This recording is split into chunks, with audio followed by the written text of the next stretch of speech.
Welcome everybody to this talk sponsored by the Institute of World Politics. For those of you who are new here, IWP is a graduate school, of national security, intelligence, and international affairs. We offer a doctoral program, 7 master's degree programs, including 2 that are online, 18 certificates of graduate study, and a whole package that gears students towards national security, international affairs, and intelligence. If you are interested in learning more about us, please feel free to speak to any of our staff members, including myself, or visit iwp.edu after the talk. To support the work of IWP, please visit iwp.edu/donate. Before we begin the lecture, we ask that you take a moment to silence all electronic devices, just so they don't interrupt with the program. Today we'll be hearing from Mr. Arthur Kwon Lee, who will deliver a lecture entitled The Politics of Classical Aesthetics, Natural Law, and Conflicts in Art. Arthur Kwon Lee is a Korean-American painter whose gestural mark-making harmonizes expressive color palettes with world mythologies. His work has won awards from George Washington University, the Korean Artists Association, the Corcoran Gallery of Art, thunder's really coming down, and most recently the inaugural title of Artist of the Year by the Eileen Kaminsky Family Foundation. Lee draws inspiration from a broad range of sources, including Jungian psychoanalysis, local religious traditions, and his lifelong commitment to martial arts. Prior to developing a love for painting, Lee was a Division I athlete who placed in the U.S. Taekwondo Nationals for 3 consecutive years. Lee has carried this martial intensity into his artwork, where it is translated into large-scale works and a diversity of dynamic brushstrokes. The resulting compositions attest to an artist who uses his entire body to paint symbolically evocative works that contain oblique references to archetypal myths from around the world. Luminous colors, gestural expressionism, and philosophical acumen bring a refreshing sentiment to art that draws our sometimes compartmentalized and fractured times into a synthetic representative whole. Please welcome Mr. Arthur Kwon Lee. Thank you, guys. So my talk is going to be a lot more different than all the content that I was seeing on the IWP YouTube page. And also, the title may not be as analogous as, may not be in line as much as the content that I'm going to cover. Because I'm speaking at the Institute of World Politics, I thought I'd delve into something very different, but I think it's very important. So once again, my name is Arthur Kwon Lee. I won 2020 International Artist of the Year by the Eileen Kaminsky Family Foundation. But an interesting part of my journey was I was also blacklisted by most of the Lower East Side for having the wrong opinions. So rather than emptily repeat this mantra that politics is downstream from culture, I'm really big on trying to inspire others to participate in the culture wars and influence from a different place, which is the arts and entertainment.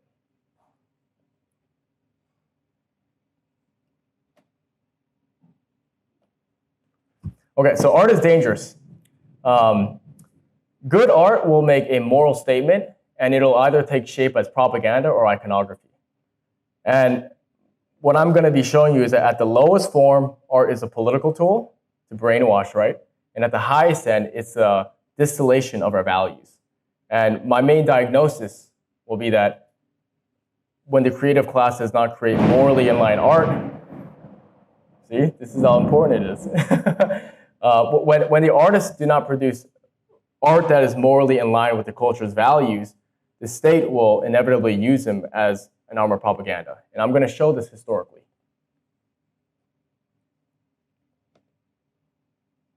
So when you look at the ancients, the way they produced art, it was always pointing upwards, right? So I want to get into the fact that regardless of your disposition, much like being religious, aesthetics is something that you cannot get rid of, right? So it's best to be conscious of it, to be a more complete beast. And often when people tell me they're not interested in aesthetics, they're actually usually very machismo men. And what I'm noticing is that they're saying this, but they're like possessed by this aesthetic ideal. Like they look like bodybuilders almost, right? So they don't have the substance to appreciate this. But it's important to understand that you need to have a grasp of aesthetics and be conscientious of all this. There's a quote here I want to read by cleric Richard John Nahas, which is that culture is the root of politics and religion is the root of culture. Now, I'm not going to say that all artists need to produce spiritual art, but it's not a coincidence that all the greatest masterpieces are undergirded by religious subject matter. And that's something to understand. There's a pattern there. So in contrast, modern art, this is the world I come from, right? Today, the modern art climate is everything you can get away with, right? At the highest end, it's really 5 galleries, which is Marion Goodman Gallery, Pace, Gagosian, Hauser&Wirth, and David Zwirner. And it's 2 auction houses, right? It's Sotheby's and Christie's. And I sort of want to demystify that world to remystify the role of the artist. And look, essentially what's happening is that you're really looking at Hong Kong, London, and New York.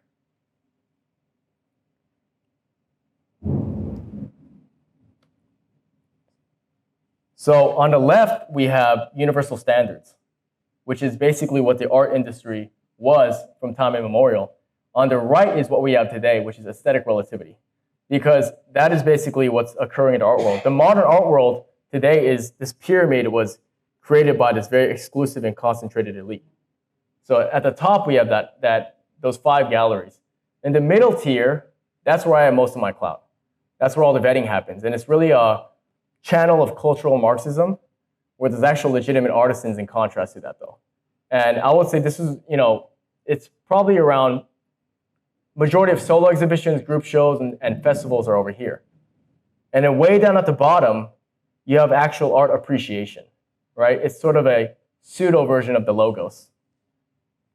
And so everything from the critique, art history courses, art collectives, in the West we call food for the soul, is sort of frivolously dismissed as secondary, all the way at the end.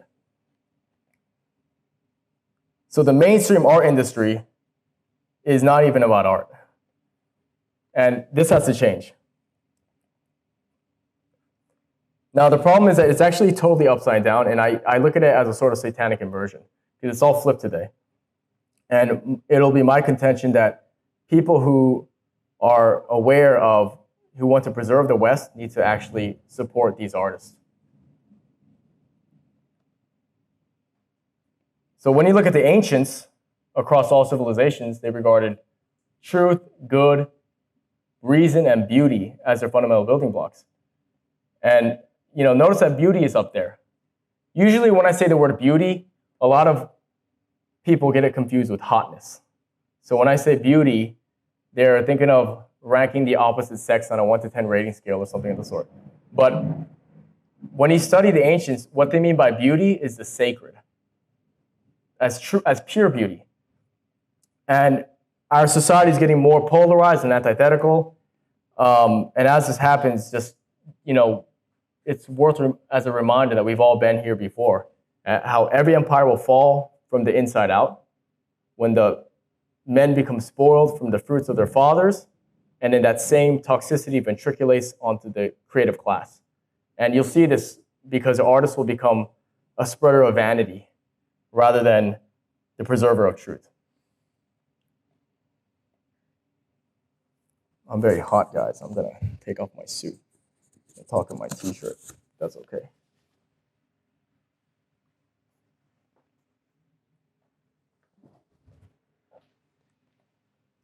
So I like to read you a quote by Joseph Campbell. It says, "Myths are so intimately bound to culture, time, and place that unless the symbols, the metaphors are kept alive by constant recreation through the arts, the life just slips away from them." This is the ideal role of an artist. They are supposed to be creating modern versions of these universal archetypes. And there's patterns here. So I want to do like a little art education test with you all. We're going to look at a series of works by one of the most known painters in human history. And they're going to be primarily architectural works. At 18 years of age, he ambitiously moved to the art capital of the world, which at that time was Vienna. It was here this young artist dedicated his life towards the pursuit of the aesthetic ideal. And he spent all his time sketching and submitting his works to very respected establishments all across the country. When you look at his composition, you can tell that the very setting of Vienna was an inspiration, right? very time consuming just by the layers of looking at this. And he definitely has this adoration for architectural imagery. So all of these works are either in watercolor or oils, right? Those are two different mediums. It's not like if you learn acrylic, you can paint in oils and water, right? So it shows a real dedication and breadth. And tragically, at the end of this artist's career, he destroyed 2/3 of his work because he felt that it was more mechanized and cathartic, and this underlying disappointment of what he could have produced. So does anyone know the artist that I'm referring to?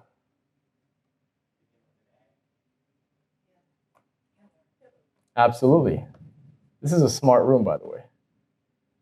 It's really kitschy to extrapolate a comparative analysis to the Nazis, I understand, but whether it's the poetry of Joseph Stalin and Mao, the cinematography of Kim Jong-il, the paintings of Francisco Franco, all of these tyrants, they knew how to utilize the creative class to normalize with the culture, that is. So they knew how to utilize the training of the artist to shape culture in one way or another. And yes, some of you are thinking now that the Nazis are masters of propaganda. Absolutely. But what I want to do first is do a deep dive into the artistic career of Adolf Hitler. I want to look at his career as a painter. So we're not going to focus so much on this Puritan desire, right? We're not going to talk about the systematic genocide. We're going to look at the evolution of the artist being used for the Nazis here. So this text was appropriated by this man, Jörg Lanz. So Chamberlain's argument in Foundations of the 19th Century is actually worth having, right?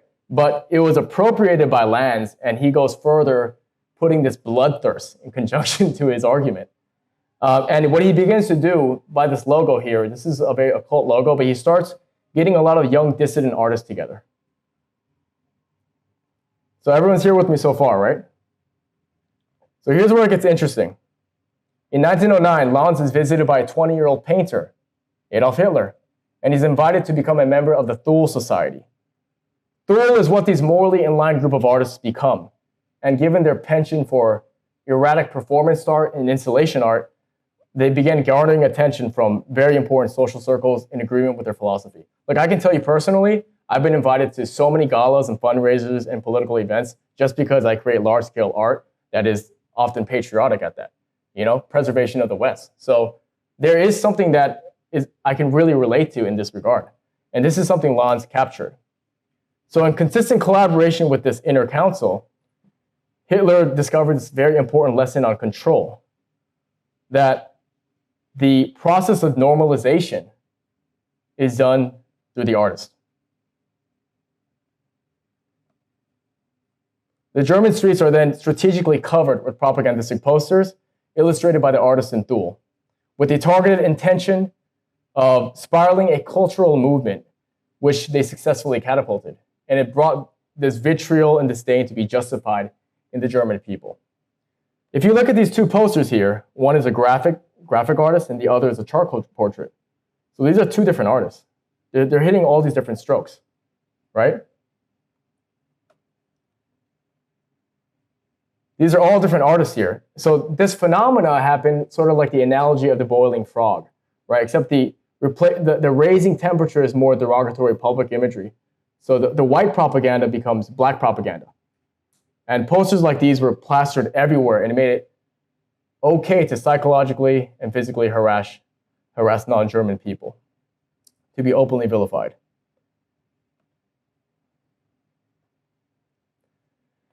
So look at this photo here. Look how dramatic this photo is, right? So Rudolf Hess pushes Hitler to focus his attentions to becoming an orator and to be the primary spokesman of Thule. And at this point, Hitler's philosophy of Aryan mysticism, with the prejudices of his youth, begin to take shape here. So the Thule Society then funds Hitler's exposure into dramatic plays, theater productions, public speaking, and political events.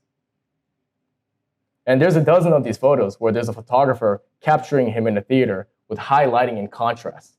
I mean, he's mastering his aesthetics here.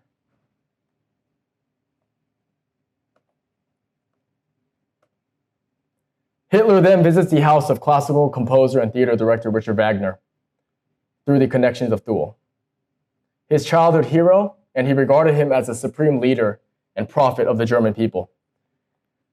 So Hitler then watches Wagner's play Parsifal, and there's this clear romantically displayed distinction in front of him where the German people are looked at as sacred and all non-German races are descendants of apes. And this is the moment Hitler was reborn and gained this conviction because he saw an artistic vision crystallize in front of him. So this is very powerful stuff. And he writes that the final solution was an attempt to make Parsifal a reality.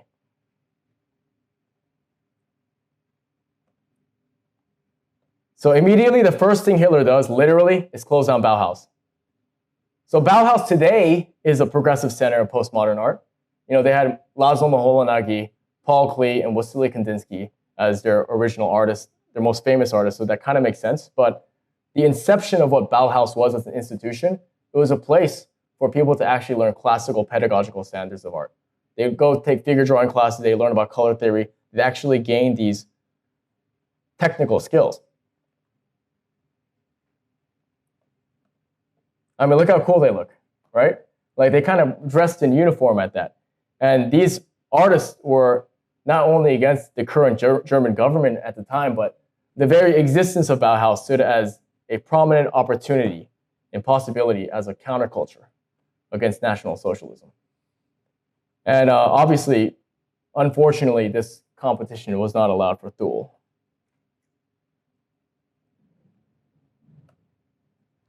That same year, inspired by the successful shutting down of Bauhaus, works of literature, philosophy, art, and science considered un-German are burned.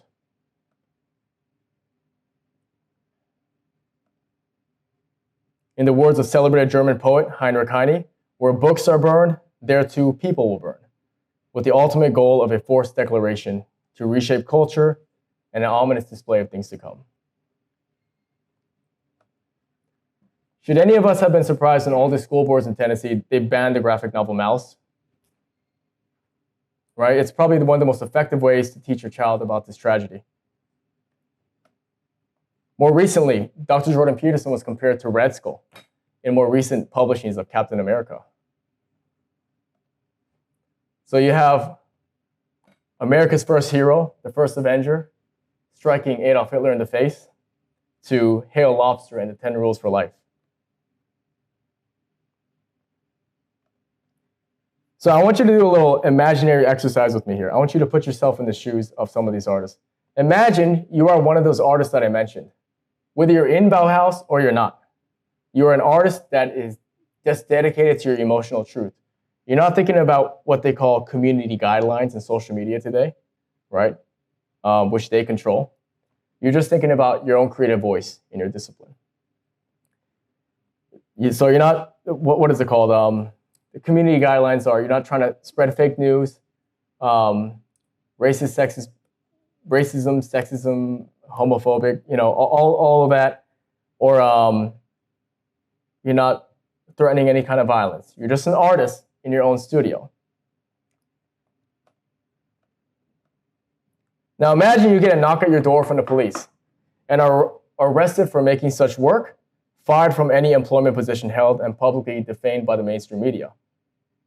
Now imagine after all that, there's an exhibition announced across all major broadcasts in Germany on an art show designed to ridicule and debase, to display the cultural traitors of Germany.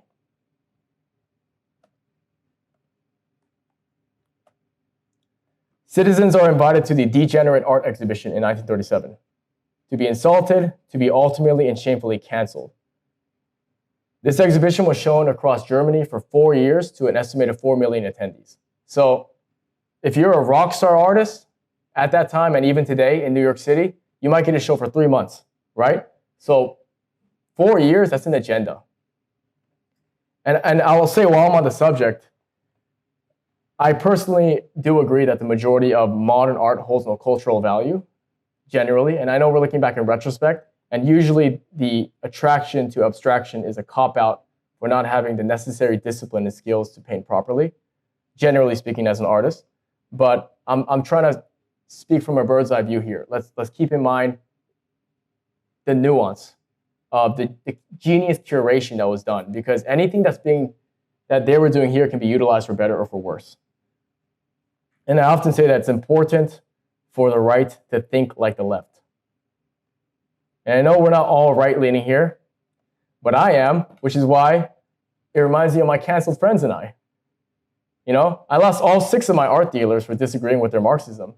And I lost all my social media platforms last month, and I just got some of them back recently. They can essentially snap your relevance out of existence if you do not agree with the dominant narrative and have a reasonable following. So I'm showing you all this because it's an important study on dominating the attention market. Right? Do not let those who are not in line with their philosophy in positions of power, including as their rock star artist. All the gatekeepers and curators must be part of your club. And this same strategy is happening in real time today. So I want to make a very bold statement now, moving forward, which is that beauty will either expose the hypocrisy of your enemies or the wisdom of your allies. Because all you have to do is look at the confiscated collection of the Nazis to see some of their highest tier masterpieces around the world that were very non-German.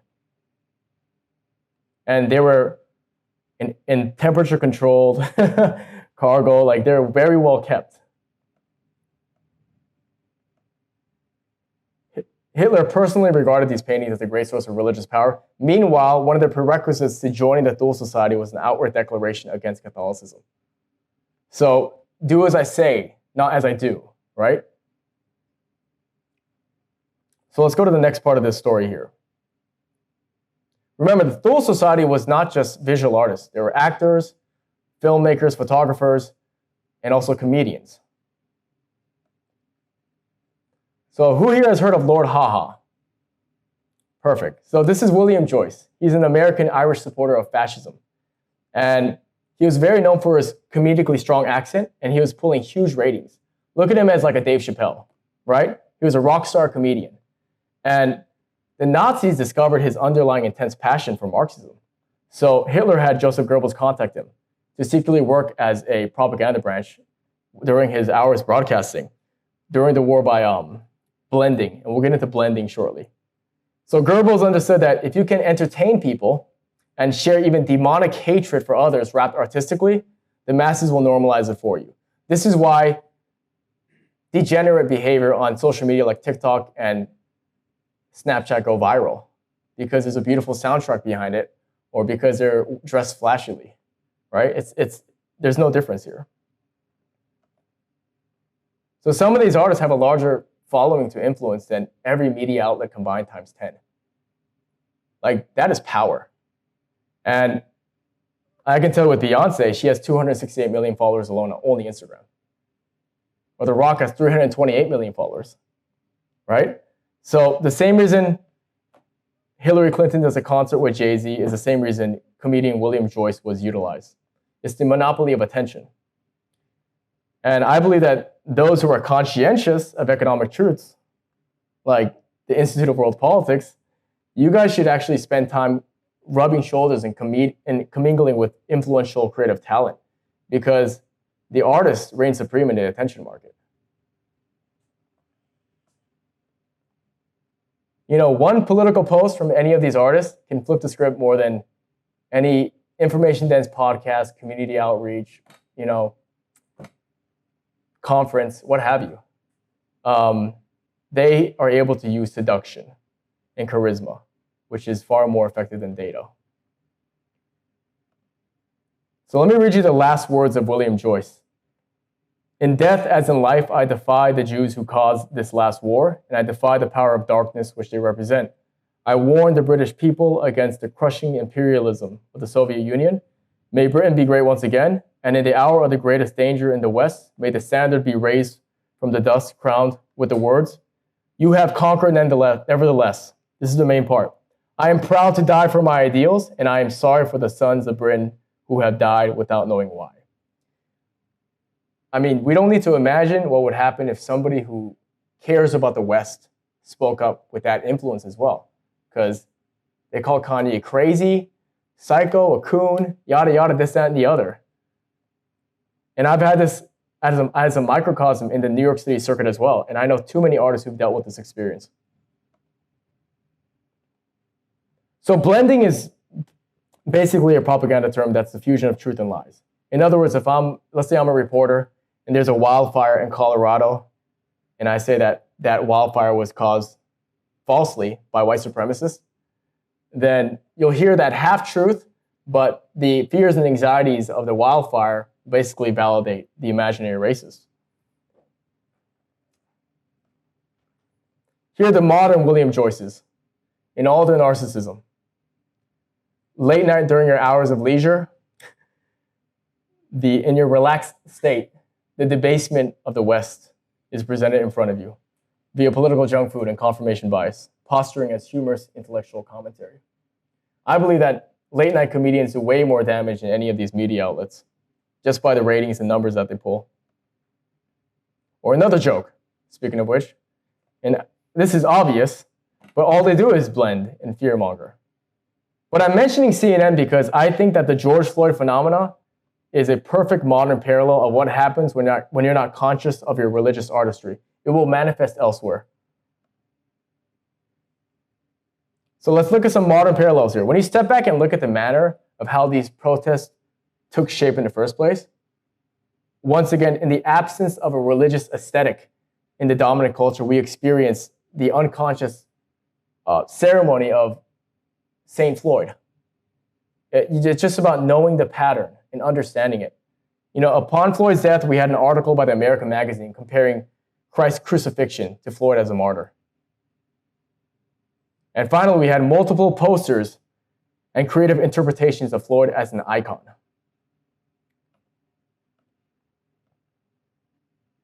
You know, we had thousands of men and women visiting his murals, kneeling and praying for him.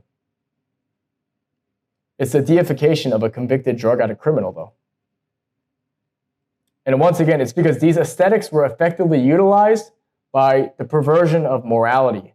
And I'm going to say once again, it's either propaganda or iconography. You know, your art should either point up, like Bezalel and Exodus almost. Your art should point upwards, or it's going to stay down to push out relativism.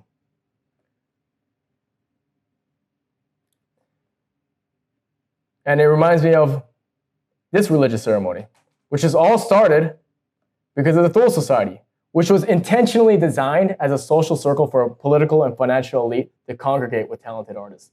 And that is brilliant. That is brilliant. And this is the roots behind Hitler's conquest, and it is mainline German history. So let's look at the modern Thule Society, arguably. If you want to see where the anti-American elite hang out, look at the art world. This is a photo of the Art and Embassies program. And there's certain families from the Rothschilds, Podestas, the Clintons, of course, to name the obvious characters. I don't want to get too conspiratorial, but you can look at their relationship to the McLean Project that is run by Ghislaine Maxwell.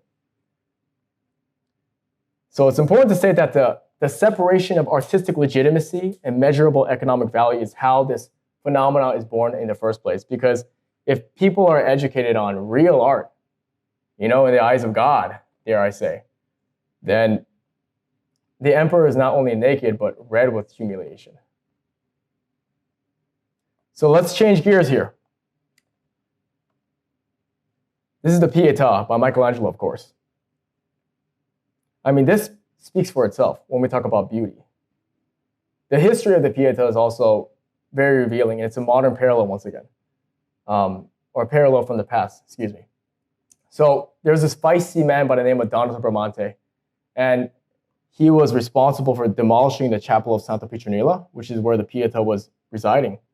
And he's a very stubborn, inflexible man, and his whole interpretation was that people should not worship art the same way God should be worshipped. So he had thousands of artwork destroyed, but he secretly preserved the Pietà. Because once again, beauty will expose the hypocrisy or wisdom of one. I'll give you a modern, another example in World War II. When they were going to drop the nuclear bomb on Japan, who was on the list? Hiroshima, Nagasaki, and Kyoto. Kyoto has all that beautiful architecture and the aesthetic mastery, all these beautiful statues at that. And, for that to be destroyed, that would be a tragedy. So many of the wise men, of course, one got credit, but many of the wise men stood and said that we have to remove Kyoto off the list. Because if we lose our sense of humanity, we lose our sense of beauty, we lose our sense of humanity. And that's very profound. So you see this over and over again. Here's a very good example that's more relevant. A film like Braveheart has done more for this country's morale than really anything, I understand it's about Scotland, but just think about what this film has done for our sense of tradition, masculinity, and honor, So there's so much power, cultural power, in utilizing the artist to spread your values. So we need to find more morally in-line artists to support and patronize in this culture war. Because beauty is on our side. And as I wrote here, beauty is much more convincing than reason. Because with beauty, there's really no point of debating. It's literally pointless. It speaks for itself. It's like a stench from something toxic, right? It's ugly. So we have beauty on our side, and I think it's a very important tool to utilize. In other words, the right pushed out all of its creatives and focused on making money for several decades. Now the people that hate them create the art, music, and films that control the dreamscapes of all your progeny. It's very ineffective. Now we're going to look at some of the modern world tour artists that are venerated and doing world tour exhibitions here. This is called The Equivalent by Carl Andre.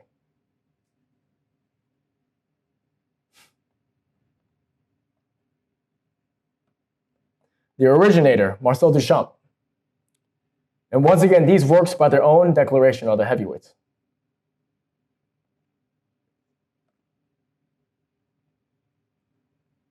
I understand there's a bold and daring component to Pollock, but ultimately, it's not at the same standard as the masters before us.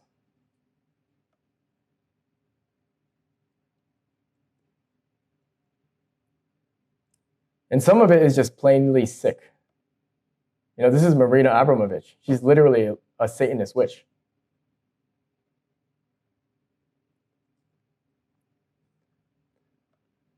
This is by Kim Noble, and she has literally been trying to normalize pedophilia. And she gets world tours, and she's collected by a lot of people on the radical left. And the process will always be the same. Change the language with social proof from the creative class. The comedian.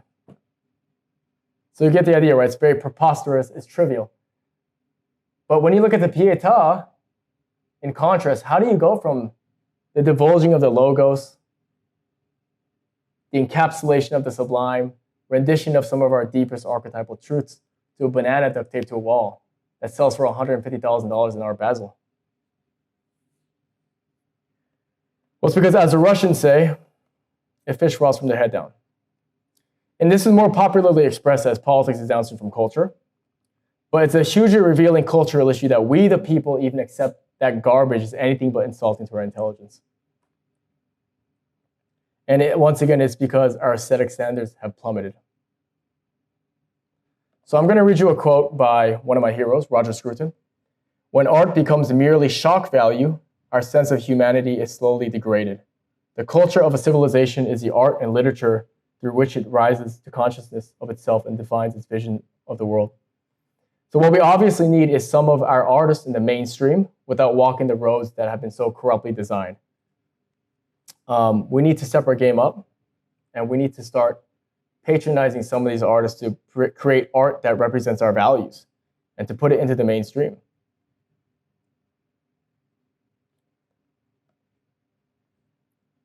So I started the Genesis Council. It's an art collective, once again, across the board, not just visual artists.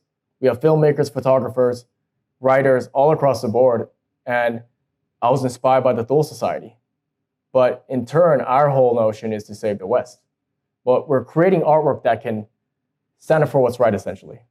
And as far as I can see, we're the Rebel Alliance. There's really no, there's not any other collective doing this sort of thing.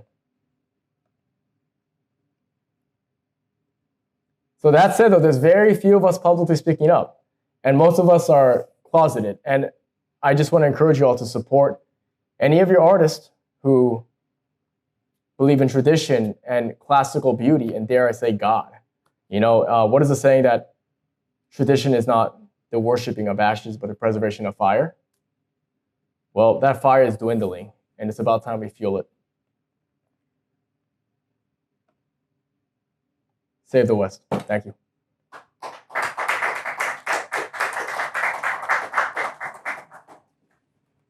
Thank you, Mr. Lee.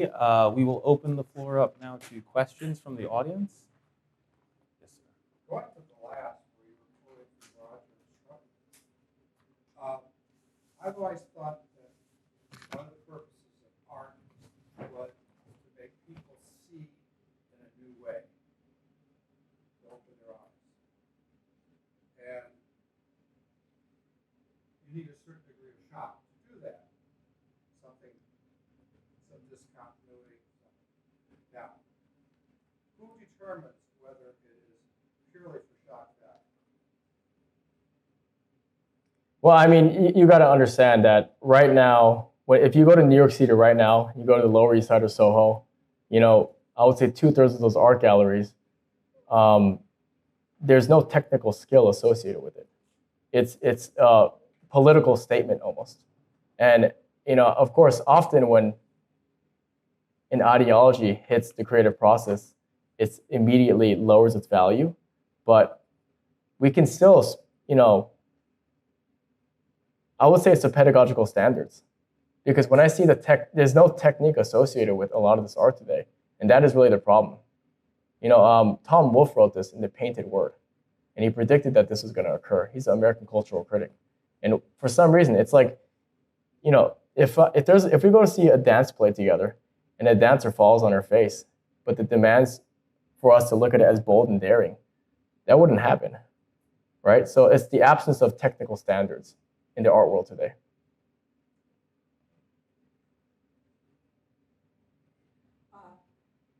You presented a very interesting dynamic here. However, I find it quite narrowly focused on your interpretation, which, of course, as the presenter, that's your prerogative. But I'd like to take the points you've made, like ideology and propaganda, which you included over, as the undercurrent reason for substantiating the point of your vision of what beauty is. And I'd like to suggest flipping that propaganda and ideology versus the way you keep presenting it. Religious art from long before Renaissance and some of the pieces that you've shown has always been in all cultures a dynamic of propaganda and ideology, the other way around. The Catholic Church, until it got organized long after Christ's death, established the propaganda for their ideology through the visuals. In other words, everything you've presented as the integrity of the art has less to do with the integrity of the art than the propaganda that was intended to support the ideology. We see the same thing with so many things today. And Is there a question? I question your organization of the presentation. Okay, is there a question to that? Well, the question has more to do with the statement of what I Yeah, it's of my belief that all the greatest works, and then this is, you know, whether you go to the Met and you look at the timeless classics, one of their texts, like all the greatest works were always religious in nature, and this is something that I've noticed. And a lot of people from more recently, Jordan Peterson, Joseph Campbell, Carl Jung, a lot of these people have been noticing that in art history, and it's something that needs to be further articulated, and that is of my belief. And I'm not saying it has to be Judeo-Christian art, but the standards are just higher. The technical work at that, formalistically speaking, as an artist, the layering process itself of some of these religiously derived art is way more difficult as a puzzle than some of the art that you see today. Do we have any more questions from the, oh, yes, ma'am. Okay, I'm trying to understand what your goal is with the Genesis Council, which Sure. I understand you created it and were inspired by the Tool Society. Thule Society, yeah. Mhm. And the Tool Society led to, or was part of Nazism? No, so the Thule Society, I mean, again, I'll be quick. The Thule Society was basically an art collective that, was designed to spread certain values with certain, philosophically minded people. It was like a think tank, but it was really a place as a catalyst for artists. And in turn, I've met so many people who've dealt with cancel culture or big tech censorship across the board, and we basically kind of came together. And I started an art collective originally just because I wanted to meet other painters who wanted to preserve Western values. But what happened in turn is filmmakers contacted me, writers contacted me. So we have so many members now who have dealt with the same experience. And its bottom line is because today the dominant narrative and the traditional pathways for artists are so toxic. So these alternative channels are being born for a reason. And it's not just mine. The Genesis Council is definitely the most bold in many ways, but that's the intention behind the council. Just a place for people who are not a part of the sociological norm to come together and make work that is in reverence to the West. Now, what do you mean by save the West and Western values? What about values in Asia, for example? I mean, why do you call it Western values? How do you distinguish it from values in other I mean, so I can speak for myself because we have so many different artists in the council. This is a broad question you're asking me, but I can tell you for myself, like, I'm a Christian and I love America. So for me, when I produce my art, artists are some layers of what they love and what they believe in. So I do want to present these, the aesthetics that represent those values for me.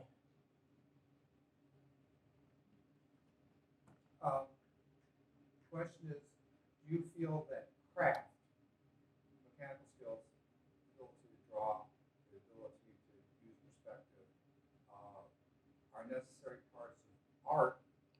The most important, yeah. As a part of the people that throw massive amounts of oil paints on a canvas,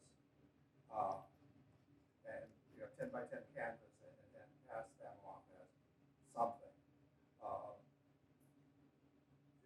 Is that how you feel? So there's a friend of mine. She's doing very well as a painter. But we're having a dinner together, and this conversation came up. She basically told me, just honestly, Arthur, what do you think of my work? And just talking as an artist to another artist, I just told her, I said, listen, I could master what you do within maybe a month, because she's throwing paints in a certain way. And I said, I'll give you a year to do what I do. Would you take that bet?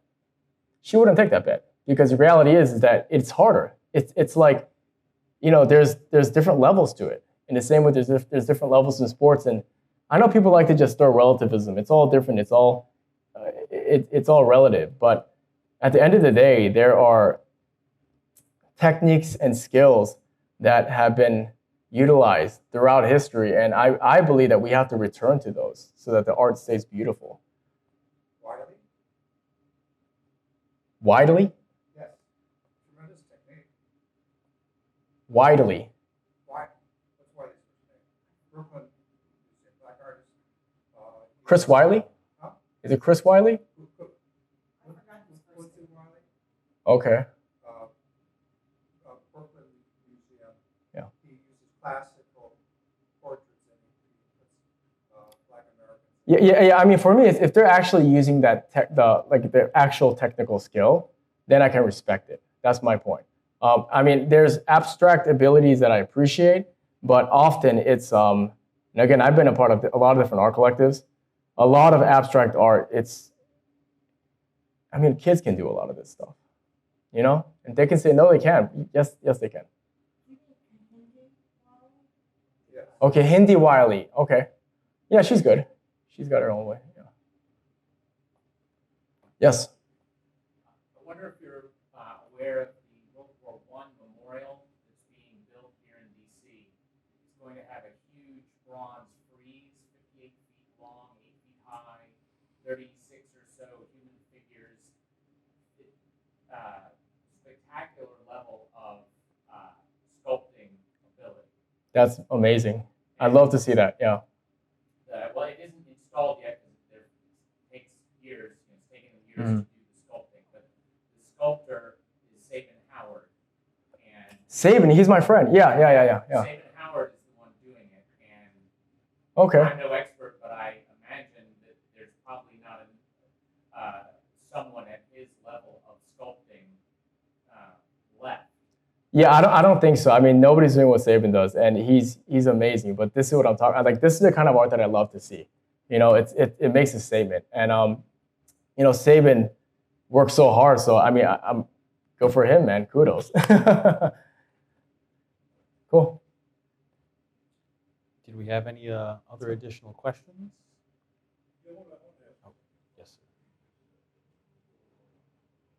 Does that hold any greater value to you than something like Vietnam War? Totally different style, totally different. That's well considered to be that memorial. I'm not sure it would be World War I. But might be more a glorification of the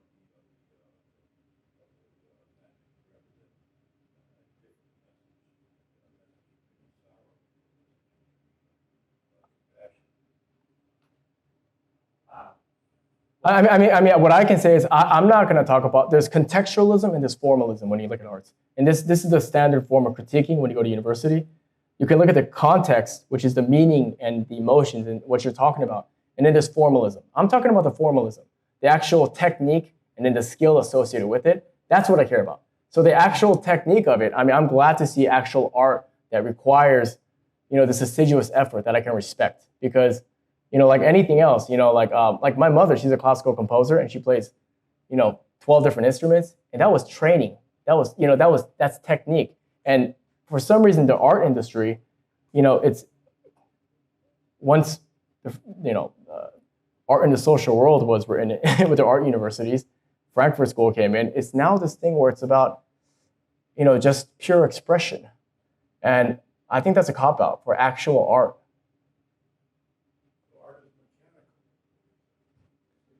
You need to learn the rules to break the rules, like anything else. You know, you need to first get this tool belt, and once you have this aesthetic ability, then you can utilize it to create your own voice. But the problem is too many people aren't actually getting that skill, which is why a lot of these art schools, you know, you'll attend these programs and it's all theory. You know, it's like there's all these different courses being taught, but it's all theory. It's like you need to put your time in the studio. And we're going away from that. And that's my main gripe with the traditional art education as it is now. Yes, sir. I just had a small postscript because I don't know how well you know it, but it's perfect for this town. If you go to the National Portrait Gallery, right, they have every president from Washington to the last.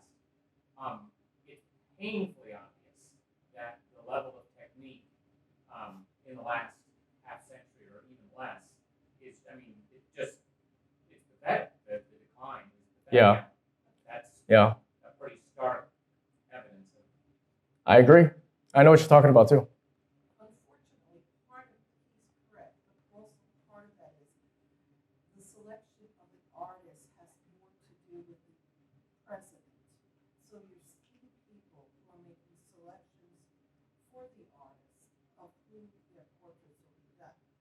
Yeah, and their political disposition often implies what kind of artist they're going to pick. So what happens is for instance, a very excellent portrait of former President Obama was done and is highly technical, as you've been pointing out, whereas some other previous and since have not been done by people with the same skills because the individual was being selected.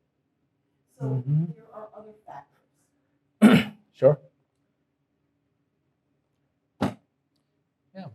We don't have any questions from our online audience, and if there's no further questions from the in-person audience, can we give one more round of applause Thank to you. Mr. Lee? So again, I would like to thank Mr. Lee for joining us today, as well as the audience for joining us. If you are interested in attending any of our other upcoming events, or making a gift to IWP, or even applying to one of our graduate programs, please feel free to visit iwp.edu. Thank you, everybody, and get home safe and stay dry as well.